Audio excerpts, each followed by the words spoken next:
Hello everybody and welcome to our class on Shemot, Perek Daled, that's chapter 4. Today we are going to learn from Moshe's wife, Tzipora. Hello boys, my name is Tzipora and I am going to be teaching you about Shemot, Perek Daled. As you see, I have my two sons, the older one, Gershom over here, and the younger one who was just born. His name is Eliezer. Well, let me tell you about what happened in this perek. First of all, in short, Hashem, God, finishes talking to my husband Moshe, and he gives him two signs to take with him to Egypt so everyone will know that he was sent from God. Then Moshe came home and took me and the kids, and we traveled to Egypt. And finally, we had a really crazy story at a motel. Okay? So this is chapter 4. Now let's get into the details. Well, it all started happening when my husband Moshe was standing at the burning bush. There he is, at the burning bush over there. And Moshe was talking to God. And God said to him, you should go to Egypt and tell the Jewish people that Hashem is going to let them go, and Pharaoh has to let them go. But Moshe said to Hashem, what if they don't believe me? Well, Hashem was sort of upset at Moshe now for saying that the Jewish people would not believe. So Hashem told him, Moshe, I'm going to give you two signs. And really, these signs were in a way punishments. The first sign was Hashem said, Moshe, what do you have in your hand? And Moshe said, I have a stick. And Hashem said, throw that stick on the floor. And he threw it on the floor and it turned into a snake. And Moshe jumped away. Woo! And Hashem told him, now grab hold of the snake. And he grabbed hold of the snake's tail and it turned back into a stick. And that's why Hashem was hinting to him that he spoke Lashon Hara, which Lashon Hara is like a bite of a snake. And then the next, because he really spoke Lashon Hara about the Jewish people, saying that they would not believe him. Then Hashem gave Moshe another sign. Other sign was, he told Moshe to put his hand inside of his chest, inside of his jacket, into his chest. And he did that, and when he pulled his hand out, he saw that his hand had turned completely white, like a sickness called sarat. And here is a picture of sarat. Sarat looks like when one area becomes white, like here if you have black hair normally, and all of a sudden, an area of skin and hair turned white. It's called sarat. And that's what happened on Moshe's hand. His hand became white, and then Hashem told him, put your hand back inside. And he did, and it turned back to normal, showing Moshe that he should not have spoken to about the Jewish people like that they wouldn't believe him. Of course the Jews would believe. But these two signs were for Moshe to take back with him when he went to Egypt. The snake sign and the tzarat sign. If anyone said, Moshe, is it true what you're saying? Moshe would throw down his snake, and his staff, and it would turn into a snake. And then Moshe would also put his hand in his chest, and it would turn white to show that he is really sent by Hashem. Okay, then finally, Hashem told him one more sign that he should do, and this would scare Paro to know that he means business and sending the plagues. He told him to pour water on the ground, and when the water fell out, it was water, and when it touched the ground, it turned into blood, showing that if Paro was not going to listen, this is what was going to happen to him. Well then, Moshe got busy, and he says, one more complaint, but I have a speech defect. Lo ish dvarim anochi. I am not a man of words. Send someone else. And Hashem said, Don't worry. Aaron achicha yeh neviyecha. Aaron, your brother, he's going to be your spokesman. So now Aaron was part of the mission.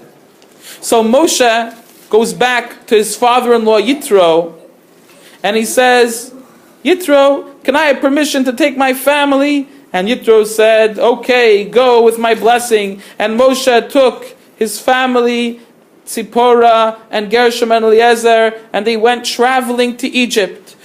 On the way to Egypt, a very, very crazy thing happened. They went to spend some time, the night in a hotel, and all of a sudden, a giant snake appeared. And this snake, all of a sudden, started to swallow Moshe, and the snake would not let him go. It swallowed him up to his waist. And then the snake spit him out, and the snake swallowed him from the other side, from his head down. And Tzipporah was watching this, and she was like, ah! And suddenly she realized, oh, wait a minute, the snake is swallowing my husband up until the area where he has a Brit Milah. It must be that we forgot to give our son Eliezer a Brit Milah. Quick! What should I do? She grabbed a sharp rock and she gave her son Eliezer a Brit Milah. And at that moment, the snake boop, spit Moshe out and left him alone. Then the next day, the two of them continued traveling on until they reached the land of Mitzrayim. After that crazy incident of the motel, they continued on the way to Mitzrayim. And when we came to Mitzrayim, we saw who came to greet us. It was none other than Moshe's brother Aaron, just like Hashem had said. And of course, Aaron saw Moshe and his wife and children, and he said, Aaron, Moshe, who are these? And Moshe said, these are my wife and children. And our rabbis tell us that Aaron actually told Moshe, not a good idea.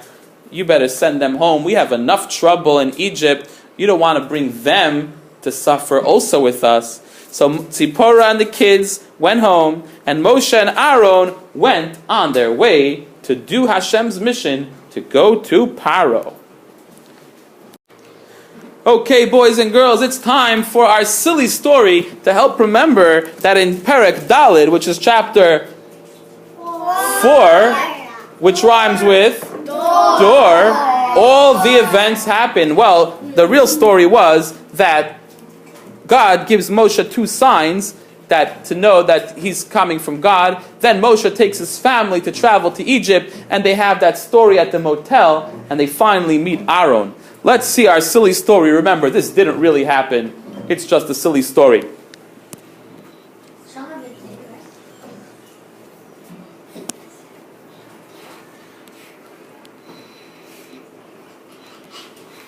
Hello, boys and girls.